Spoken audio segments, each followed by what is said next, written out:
So my senior year of high school, I was driving to school one day, and long story short, I totaled my car.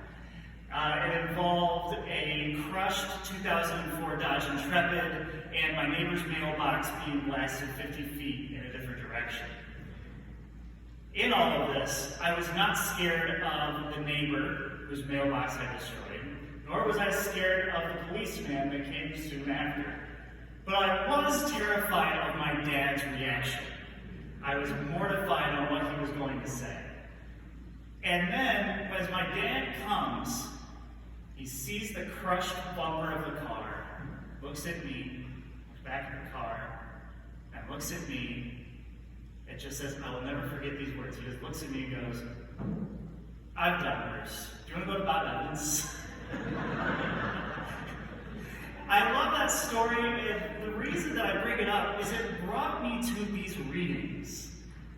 Because to me, nothing is more profound, or I will even say scandalous to our hearts, than unrelenting love and forgiveness.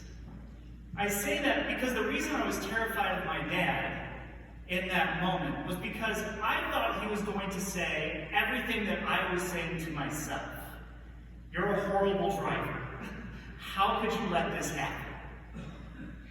But then what my dad did is he did not summarize me by my mistakes, but by his love for me. And that's what we see in all of our readings today. We see God's scandalous love and forgiveness pouring out here.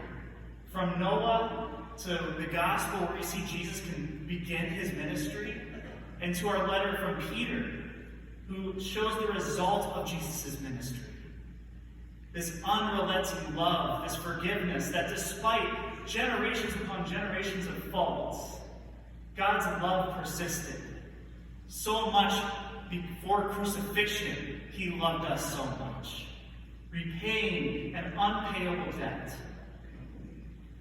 But why is this scandalous to us? Why is this such a scandalous idea that someone is so relentlessly loving and forgiving? And my theory is that we, in our world today, with the amount of rivalries we have and the amount of shame we have for ourselves, we count the cost of everything that's been done to us or that we have done. We count our faults. We count the things that have been done.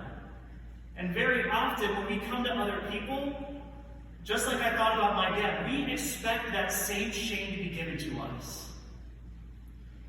So what happens when we, for example, come to reconciliation, come to Mass, and we present our brokenness, the things that we're ashamed of, and expecting that same shame to come back at us, only to have the Lord embrace you? Not the summation of your mistakes, because you are more than a mistake maker. You are more than your shame. You are a beloved son and daughter of God. For that reality to be shown to you, that is groundbreaking. That is beautiful. To reveal for ourselves that despite anything, the Lord wants to touch our hearts in a way that says, I just want you. I just want you. And now the mission for us is to ask ourselves, how are we resembling that same love for ourselves and for others? That's a challenging task for ourselves. So during this Mass, I ask that we bring up those people to the Lord that we need to forgive, that have hurt us.